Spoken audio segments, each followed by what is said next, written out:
नमस्कार। मेरे YouTube channel पर आपका स्वागत है। आज का हमारा वीडियो बीए सेकेंड ईयर की छात्राओं के लिए है। और कल हमने जो है पंच परमेश्वर, जो आपका निबंध है, जो आपका पहला पाठ है आधुनिक गद्य की विविध विधाओं में, उसके जो है व्याख्या का पूरा अंश, हमने पूरा पाठ का पठन किया था और उसको कल हमने समाप्त किया था। और आज हम जो है उस पर जो परीक्षा में प्रश्न पूछे जा सकते हैं उन पर बात करेंगे। जैसा कि आपको पता ही है, जो पैटर्न आपको पता है, 10 छोटे सवाल, 5 टिप्पणी परक सवाल और एक बड़ा सवाल करना होता है।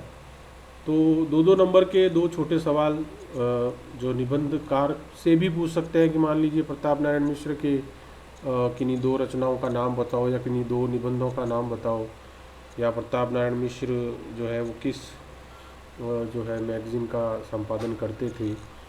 या फिर अगर हम इसको यूँ देखें तो निबंध में से कोई पंक्ति उठाकर आपसे पूछ ले कि इस पंक्ति का क्या तात्पर्य है या क्या कहना चाहता है लेखक। तो इसी के लिए हमने निबंध को जो है वो पूरी तरह से विस्तार से एक एक लाइन पढ़ी थी हमने।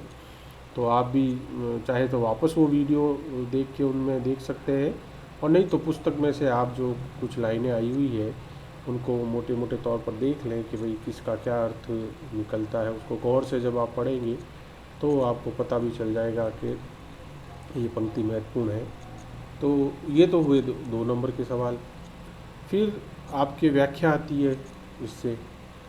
तो पिछले वर्ष यानी इसी वर्ष जो पेपर हुआ था उसमें व्याख्या नहीं आई है, तो इस वर्ष व्याख्या महत्वपूर्ण हो जाती है। यानी जब इस साल प्रश्न पत्र बनेगा तो जाहिर सी बात है, थोड़ा एक रहता है संभावना, तो इस निबंध से व्याख्या जो है वो हो जाती है, क्योंकि पिछले वर्ष नहीं पूछी गई थी। और इसके अलावा जो है बड़ा प्रश्न भी नेचुरली बनता है, जो इस वर्ष बना था। और इस वर्ष जो प्रश्न बना था वो था पंच का महत्व जो है, पंच परमेश्वर निबंध के आधार पर पंच का महत्व समझाइए। ये इस बार परीक्षक ने पूछा था। तो एक तो यही बड़ा सवाल हो गया कि पंच परमेश्वर निबंध के आधार पर पंच की महत्ता को समझाइए। एक और सामान्य प्रश्न ये बन सकता है कि पंच परमेश्वर निबंध का सार अपने शब्दों में लिखिए। या एक प्रश्न ऐसा बना ले कि पंच परमेश्वर निबंध की विशेषताओं को बताइए। या ऐसा बता ले कि प्रताप नारायण मिश्र के पंच परमेश्वर निबंध की जो क्या वो आपके अपने शब्दों में उसका सार लिखिए, या इस तरह से। तो प्रश्न बहरहाल कुछ भी पूछे, अगर हमने निबंध को अच्छे से पढ़ा है तो हम प्रश्न का जवाब दे सकते हैं, कोई दिक्कत ही नहीं है उसमें। और साथ ही थोड़ा बहुत रचनाकार के बारे में अगर हमें पता होता है तब भी हम प्रश्न को जो है करने की स्थिति में आ जाते हैं। तो इन सब बातों को लेकर हमने काफ़ी वीडियो में बात की थी। जैसा कि चूँकि ये निबंध बड़ा अनूठा है कि 5 की महत्ता को इसमें इतना प्रतिबिंबित किया गया है, तो जो है ये तो अवश्य है कि अगर पूछ भी लिया है तो प्रश्न फिर वही एक महत्वपूर्ण यही बनता है कि पंच परमेश्वर निबंध में 5 की महत्ता या पंच की क्या महत्ता बताई गई है। तो मैंने निबंध में ऐसे 15 शब्द खोजे हैं जिनमें पंच शब्द आया है। आप भी और गौर से पढ़िएगा, और अगर आप और ढूंढते हैं तो बहुत बढ़िया है। तो आप इसमें हम 15 का 16 कर देंगे। ये 15 शब्द पर मैंने चर्चा भी की थी पहले, जो एक व्याख्यान हुआ था। आज फिर से मैं दोहरा देता हूँ। पंच तत्व, पंच संप्रदाय, पंचामृत, पंच वर्ष, पंचेंद्रिय, पंचबाण, पंचगव्य, पंच प्राण, पंच संस्कार, पंचत्व, पंच रत्न, पंच गंगा, पंचकोशी, पंच पवित्र आत्मा और पंचभूत। अब आप देख लीजिए, ये 15 शब्द जो है प्रताप नारायण मिश्र जी ने चुन चुन कर साहित्य, धर्म, इतिहास कहाँ कहाँ से लेके आए और उन्होंने अपने निबंध में डाले। तो जो प्रश्न बनता है कि पंच की महत्ता स्थापित करो, तो एक तो ये हो गया कि ये इतनी चीज़ों का हमें इन शब्दों का हमें पता होना चाहिए कि भाई वो संख्यावाचक जो पंच शब्द है उन्होंने कहाँ से कौन कौन से शब्द निबंध में लिए हैं। तो एक तो वो ये पंच की महत्ता के प्रश्न का उत्तर ये हो जाएगा कि भाई निम्नलिखित 15 शब्द जो है उन्होंने निबंध में बड़ी सरलता और सहजता से जो है पंच का महत्व बताते हुए प्रयोग किया है। और इनके अर्थ हम लिख देंगे, उस पर भी हमने पहले एक वीडियो में चर्चा की थी। पंच संस्कार, पंचरत्न जो अगर हम 2-3 बार पढ़ लेंगे तो हमें याद भी हो जाएंगे। पंचेंद्रिय आप जानते हैं, पंचगव्य भी आप जानते हैं, पंच प्राण भी आप जानते हैं। इसके साथ ही पंच के महत्व को अगर उत्तर लिखना हो तो इसका दूसरा पक्ष भी होगा जो इन शब्दों से परे होगा, और वो होगा न्यायकर्ता के रूप में, दिशा दिखाने वाले व्यक्ति के रूप में। एक ऐसा समुदाय समूह जो हमें दिशा दिखाता है, जो हमारा निर्णय करता है या जो हमारी नीतियों का निर्माण करता है, तो वो भी पंच जो है प्रताप नारायण मिश्र जी के निबंध के अनुसार होता है। तो उसका भी हमारे यहाँ बेहद महत्व है। तो पंच के महत्व के उत्तर को लिखते समय हम इन 2 बातों को हम जिक्र करेंगे।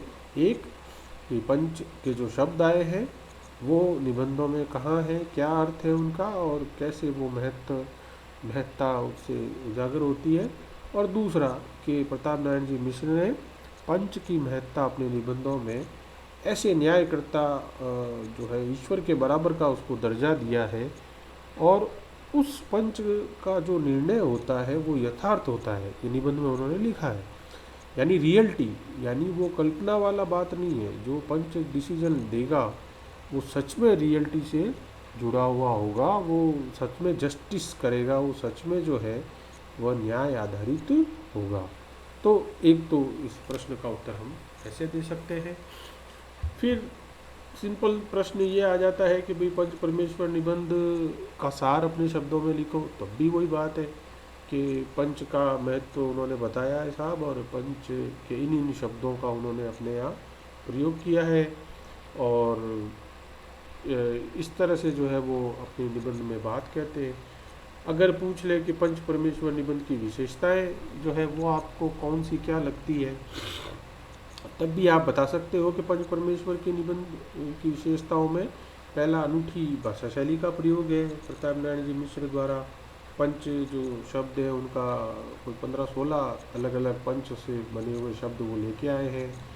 न्यायकर्ता समूह व्यक्ति की वो महत्ता स्थापित करते हैं।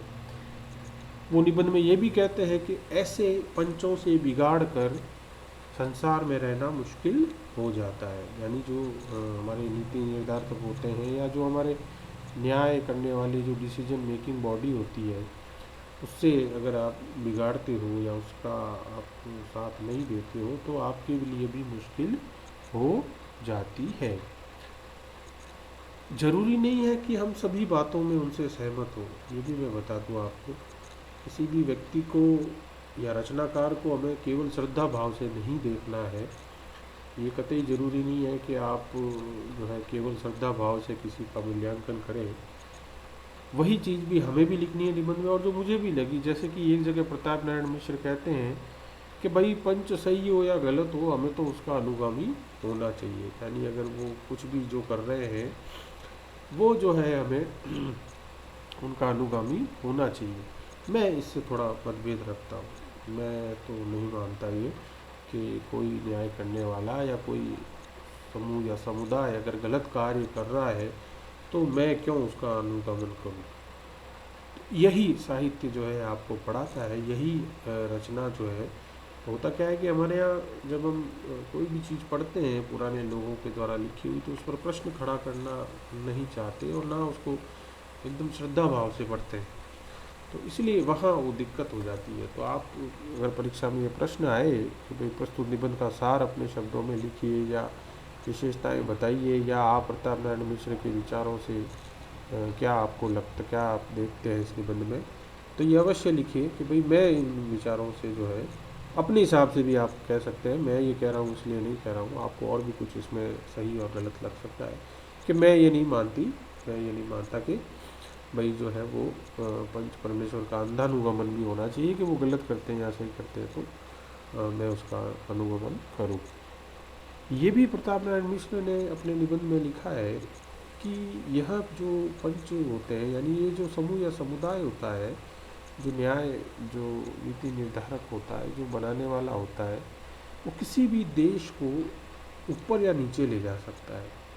और ये हम देखते भी हैं, दुनिया के जितने श्रेष्ठ देश हैं या जो जितने विकसित देश हैं, वो जिस स्थिति में पहुँचे हैं वो उनके पंचों के द्वारा किए हुए कामों से ही पहुँचे। यानी जो आगे लोग थे उन्होंने जिस तरह से 100 साल 50 साल पहले जो काम किया, तो जितना सही किया उन्होंने, तो उनका देश उतना ही आगे निकला। और जिन लोगों ने गलत किया, तो उनका जो है देश, आप देख ही सकते हैं कि आज किस स्थिति में उन लोगों का राष्ट्र खड़ा है। इसी प्रकार मिश्र जी ये भी निबंध में बताते हैं कि जो परहितकारी लोग होते हैं, यानी जो दूसरों के लिए कष्ट साधने वाले और दूसरों के लिए अपना सर्वस्व अर्पित करने वाले, ये कम होते हैं संख्या में। बिल्कुल सही बात है, ये तो हमेशा से कम ही रहे हैं। इन लोगों की प्रसिद्धि होती अवश्य है, चाहे उनके जीवन काल में ना हो, लेकिन उसके बाद में उनकी प्रसिद्धि अवश्य होती है। और जो लोग किसी पंच या निर्णयकर्ता या ऐसे समूह के खिलाफ होते हैं, जो गलत कार्य करते हैं, उन लोगों का भी हश्र क्या होता है, ये भी अपने निबंध में मिश्र जी ने बताया है कि उनका अपयश उनकी संतान तक जाता है। उनकी कष्टों का जो होता है, हो सकता है 2-4 मिनट के लिए वो आपका साथ दे दें, आपको मुख पर प्रशंसा कर दें, लेकिन अंत में जाके जो है वह जो है आपको गलत क्रियाओं का या क्रियाकलापों का आपको बाद में जाके ज़रूर उसका नुकसान जो है वह उठाना पड़ता है। और आखिर में जाके पंच परमेश्वर निबंध में मिश्र जी बताते हैं कि भाई हमें जो है पंचों का अनुकरण करना चाहिए। यानी जो उनके पंच की परिभाषा है, जो ईश्वर के समतुल्य है, जो हमेशा सही करता है, उनका जो है हमें अनुकरण करना चाहिए। तो ये इस तरह से निबंध का सार भी हो गया, पंच की महत्ता भी इसमें आ गई, इसकी विशेषताएं भी हो गई। तो प्रश्न चाहे परीक्षक कैसा भी पूछे, बात वो नहीं है, वो पूछ क्या रहा है उसको समझना है 2 मिनट 5 मिनट में, और उस हिसाब से हमें अपना उत्तर देना है।